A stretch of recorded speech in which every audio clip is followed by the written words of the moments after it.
From a wild puppet that attacked cast members to a brother who became Kate Hudson's father. The Hudson Brothers' Razzle Dazzle show hid bizarre secrets beneath its colorful Saturday morning surface. This 1974 variety series featured the future unknown comic, connections to Aerosmith, and a 45-minute party audition that changed everything, plus one shocking 2021 resurrection that made viewers age 50 years in 3 minutes. Fact 1. They auditioned with a 45-minute party performance. The Hudson Brothers didn't land their television show through a traditional audition in a CBS boardroom or a theatrical casting call. Instead, around 1972, Bill, Brett, and Mark Hudson threw a party at their place and invited producer Chris Beard, who had worked on groundbreaking shows like Rowan and Martin's Laugh-In and the Sonny and Cher Comedy Hour. For 45 minutes straight, the brothers performed their entire act, mixing comedy sketches with musical numbers, right there in front of party guests. Beard was impressed enough by their energy and chemistry that he kept them in mind, though it would take nearly 2 years before the right opportunity came along. When CBS was looking for fresh faces to compete with the variety shows dominating Saturday morning television, Beard remembered that living room performance and pitched the Hudson Brothers for what would become the Razzle Dazzle show. The fact that they essentially performed an entire pilot episode in someone's living room without cameras or executives present shows how much the entertainment industry in the early 1970s still operated on personal connections and informal showcases rather than the polished audition tapes that would become standard in later decades. Fact 2. The show was filmed in Toronto, not Hollywood. Despite being a CBS network production aimed at American audiences, the Hudson Brothers' Razzle Dazzle show was filmed entirely in Toronto, Canada, not in Los Angeles or New York, where most American variety shows were produced. This was a cost-saving measure that became increasingly common in the 1970s as production budgets tightened and networks looked for ways to stretch their dollars further. Canadian studios offered significantly lower production costs, and the favorable exchange rate between American and Canadian dollars made it financially attractive to shoot north of the border. The brothers and crew would travel to Toronto for filming blocks, taping multiple episodes in succession before returning to the United States. This arrangement created some logistical challenges, especially when coordinating guest stars and scheduling. But it allowed CBS to produce a full season of variety programming for a fraction of what it would have cost to film in California. The Toronto studios provided professional facilities and experienced Canadian crew members who were accustomed to working on American productions, making the cross-border collaboration relatively seamless despite the distance. Fact 3. Rod Hull's emu actually attacked cast members. One of the recurring guests on the Razzle Dazzle show was British entertainer Rod Hull and his infamous puppet character, Emu. What many viewers didn't realize was that the emu's aggressive behavior wasn't just an act for the cameras. During filming, the large bird puppet genuinely attacked cast members, creating real chaos on set that often made it into the final broadcast. Rod Hull had developed a performance style where the emu would seemingly take on a life of its own, pecking, biting, and assaulting whoever was nearby, and Hull would play along as if he couldn't control the creature. The puppet was large enough and Hull's arm movements were forceful enough that people actually got hurt during these encounters. Cast members never knew when the emu might suddenly lunge at them during a sketch, which created an element of genuine surprise and fear that translated into authentic reactions on screen. This unpredictable violence became the emu's trademark, and Hull would later become famous for similar attacks on talk show hosts, including a notorious incident where the emu attacked Michael Parkinson on British television. For the Hudson Brothers, having Rod Hull and Emu on their Saturday morning show meant dealing with an act that was genuinely dangerous rather than just silly children's entertainment. Fact 4. Murray Langston was the unknown comic. Murray Langston served as a writer and performer on the Hudson Brothers' Razzle Dazzle show, contributing comedy sketches and appearing in various segments throughout the series. However, he would become far more famous for what happened after the show ended. In the late 1970s, Langston created a character called the Unknown Comic for appearances on The Gong Show, where he performed stand-up comedy while wearing a paper bag over his head with eye holes cut out. The character became one of the Gong Show's most memorable recurring acts, and Langston later explained that he wore the bag specifically because he was embarrassed to appear on the show. After working on what he considered more legitimate comedy programs like the Razzle Dazzle show, Langston felt that appearing on the Gong Show represented a step down in his career, so he hid his identity behind the bag. The irony was that the unknown comic became his most successful and recognizable character, leading to appearances on countless other shows and a career that outlasted his work with the Hudson Brothers.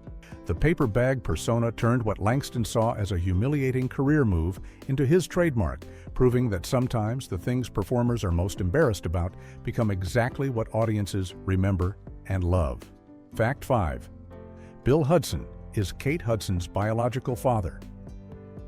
Bill Hudson, the eldest of the three brothers and the de facto leader of the group, married actress Goldie Hawn in 1976, just 2 years after the Razzle Dazzle show premiered. Their marriage produced 2 children, including daughter Kate Hudson, who would grow up to become an Oscar-nominated actress known for films like Almost Famous and How to Lose a Guy in 10 Days. However, Bill and Goldie's marriage ended in divorce in 1980 when Kate was only about a year old. Goldie began a long-term relationship with actor Kurt Russell shortly after, and Russell became the father figure who raised Kate and her brother Oliver. The estrangement between Bill Hudson and his children became so severe that Kate and Oliver eventually took Russell's last name emotionally, considering him their real father despite not being legally adopted. For decades, Bill Hudson had virtually no relationship with Kate or Oliver, and the family rift became tabloid fodder whenever Kate achieved new career success. Only in recent years has there been any warming in the relationship, with Kate occasionally mentioning attempts at reconciliation. The situation remains complicated, and Bill Hudson has given interviews expressing hurt over being cut out of his children's lives, creating a sad counterpoint to his cheerful image as the smiling, energetic performer audiences saw on the Razzle Dazzle show. Fact 6. Mark Hudson co-wrote Aerosmith's Grammy-winning hit. Mark Hudson, the middle brother in the trio, went on to have a remarkably successful career as a songwriter and producer long after the Razzle Dazzle show ended. In the early 1990s, he became part of a production team nicknamed the Boneyard Boys and began working with the legendary rock band Aerosmith. Mark co-wrote the song Livin' on the Edge, which appeared on Aerosmith's 1993 album Get a Grip and became one of their biggest hits, reaching number 18 on the Billboard Hot 100. The song won the Grammy Award for Best Rock Performance by a duo or group with vocal in 1994, giving Mark Hudson a Grammy to add to his resume. But that wasn't his only collaboration with the band. Mark worked on 12 different Aerosmith songs over the years, helping to shape their sound during a commercially successful period. He also went on to produce albums for other major artists, including Ringo Starr, Ozzy Osbourne, and Celine Dion.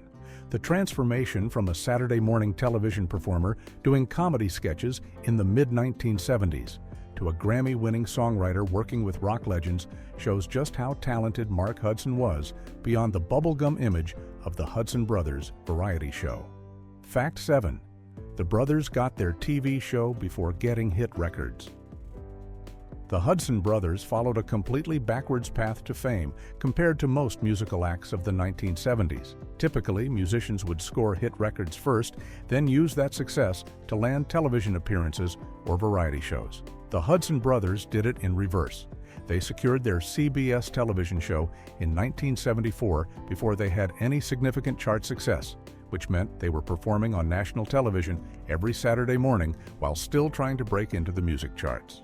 Their first notable hit single, So You Are a Star, didn't reach number 21 on the Billboard Hot 100 until 1974, the same year the Razzle Dazzle show premiered. Their follow-up single, Rendezvous, hit number 26 in 1975, after the show was already established. This created an unusual situation where the brothers were already familiar faces to millions of children watching Saturday morning television before adult audiences knew them as recording artists. The television exposure certainly helped their music career, but it also created a problem because they were seen primarily as children's entertainers rather than serious musicians.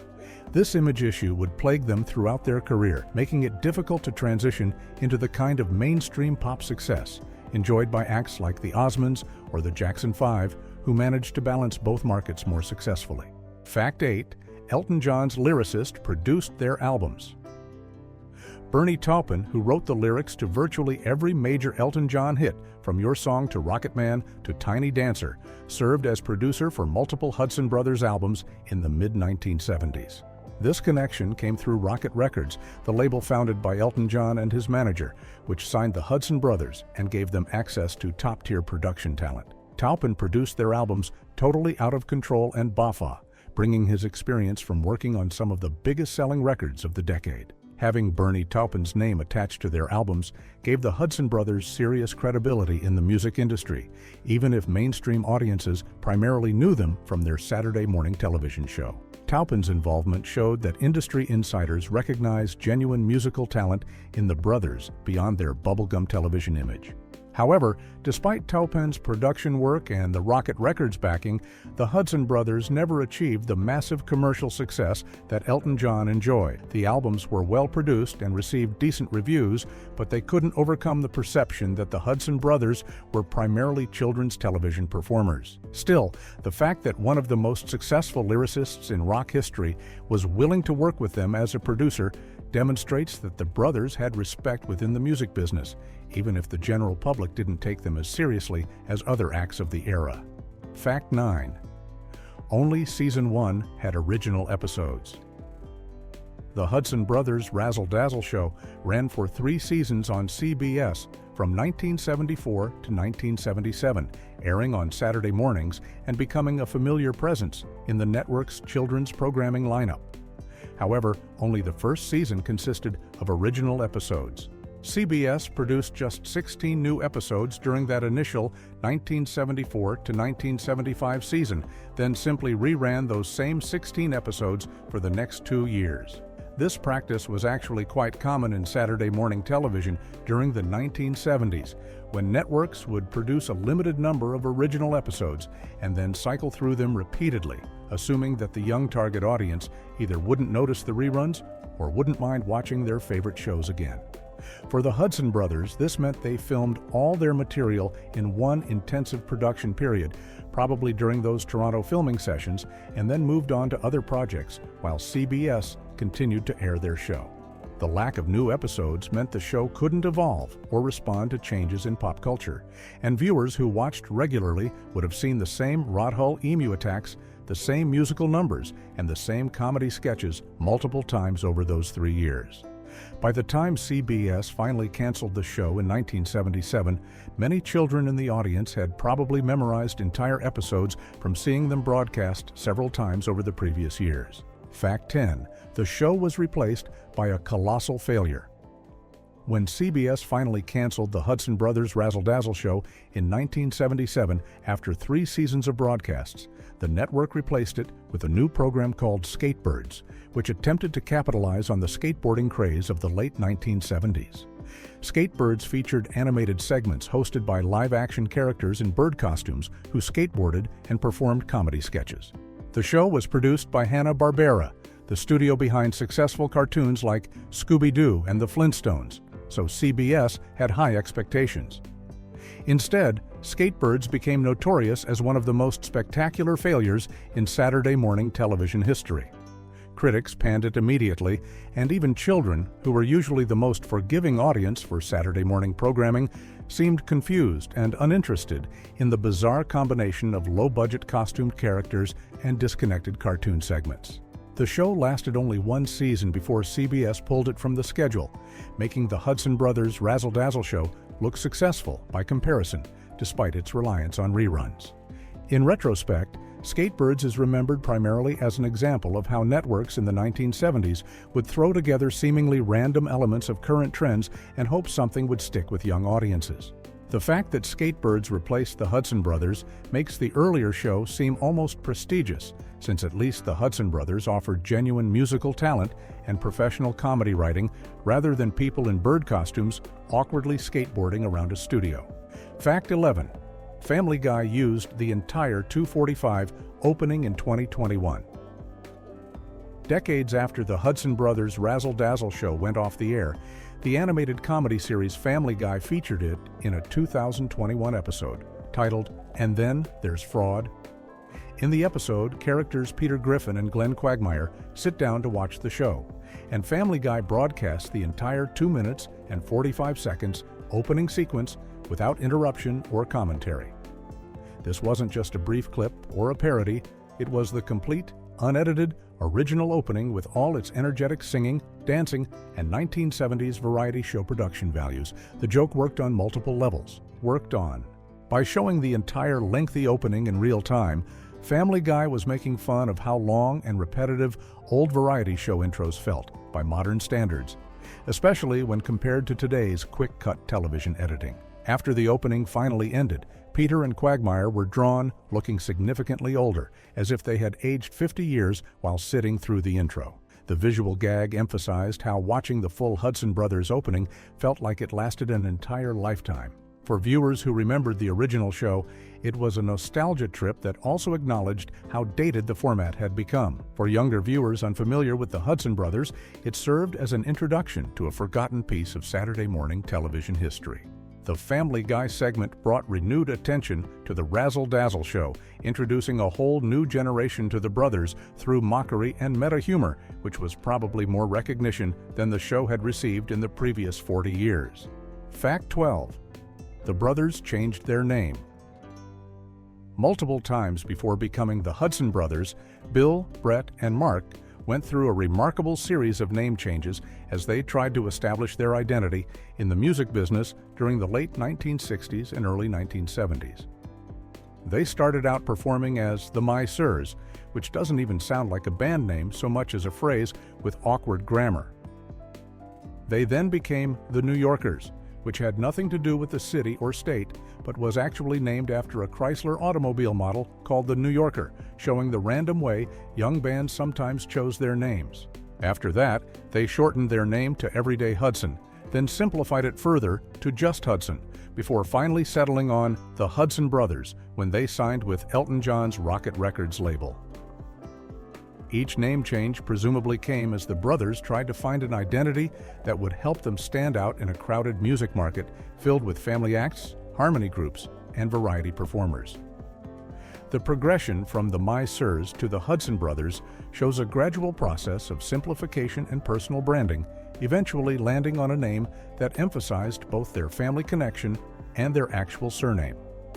By the time they got their television show in 1974, they had been performing together for several years under various names, working clubs and trying to break through. The final name, the Hudson Brothers, proved to be the right choice because it was simple, memorable, and positioned them alongside other successful family acts of the era without sounding too gimmicky or dated. Fact 13. They were promoted. Like the Marx Brothers, CBS marketed the Hudson Brothers Razzle Dazzle show using a very specific and somewhat contradictory strategy, describing the brothers as a combination bubblegum act / Marx Brothers act. This unusual promotional approach tried to position the Hudson Brothers as both musical teen idols who could attract young fans with catchy pop songs and as classic comedy performers in the tradition of Groucho, Harpo, and Chico Marx.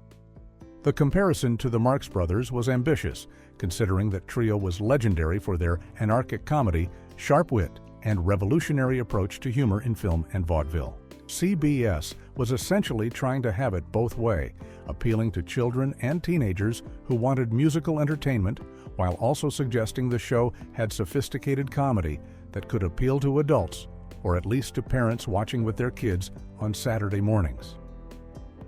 The bubblegum act comparison referred to the Hudson Brothers' pop music style, which was accessible, catchy, and aimed at younger listeners, similar to acts like the Archies or the Ohio Express.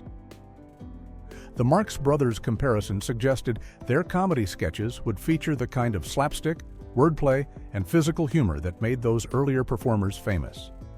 In reality, the Razzle Dazzle show fell somewhere in between, offering energetic performances and competent comedy without quite reaching the heights of either pure teen pop or classic comedy genius. The promotional strategy revealed how networks in the 1970s tried to maximize audience reach by promising something for everyone, even when that meant making comparisons that didn't quite fit. Fact 14. Kids debated Whether the Emu was real. Among the children who watched the Hudson Brothers Razzle Dazzle show every Saturday morning, one of the recurring discussions that happened on playgrounds and in school cafeterias was whether Rod Hull's emu was a real bird or just a puppet. This debate showed how effective Rod Hull was as a puppeteer and how convincing his performance could be, especially to younger viewers who didn't yet understand the mechanics of television production. The emu was large, aggressive, and moved in ways that seemed genuinely bird-like, with Hull manipulating the puppet in a way that made it appear to have its own personality and will. Some children were convinced it had to be a real emu that had been trained to attack people, while others argued that no real bird could be that consistently aggressive or respond so perfectly to comedic timing. The fact that Hull played his role as if he was struggling to control the creature added to the illusion, making it seem like the emu was genuinely out of control rather than following a script. For a generation of kids in the mid-1970s, the question of whether the emu was real became one of those childhood mysteries that revealed how sophisticated puppetry and performance could fool young audiences. The debate was similar to earlier generations of children wondering whether professional wrestling was real or whether magicians actually had supernatural powers. It showed that even in an era before CGI and advanced special effects, a skilled performer with a well-designed puppet could create something convincing enough to spark genuine confusion and wonder among viewers. Fact 15. Mark Hudson witnessed John Lennon's infamous Troubadour incident. Mark Hudson happened to be present at the Troubadour nightclub in Los Angeles on the night of one of the most infamous incidents in rock and roll history. During what became known as John Lennon's lost weekend period in the mid-1970s, when he was separated from Yoko Ono and living in California, Lennon attended a performance by the Marx Brothers at the famous club. Lennon got extremely intoxicated and began loudly heckling the performers from the audience, disrupting their act. At some point during the evening, Lennon placed a sanitary napkin on his head and wore it like some kind of bizarre hat, adding to the surreal and uncomfortable scene. The club management eventually threw Lennon out of the venue because of his behavior, and the incident became one of the most talked about moments of Lennon's troubled 18-month separation from Yoko. Mark Hudson, who was there networking and socializing as part of the Los Angeles music scene, witnessed the whole spectacle firsthand. This gave him a story that connected his own career trajectory with one of rock music's most legendary and troubled figures. The fact that Mark went from witnessing John Lennon's public meltdown at the Troubadour to later becoming a Grammy-winning songwriter and producer shows how interconnected the music industry was in Los Angeles during that era, where someone working on a Saturday morning children's television show could end up at the same nightclub as a former Beatle on one of his worst nights.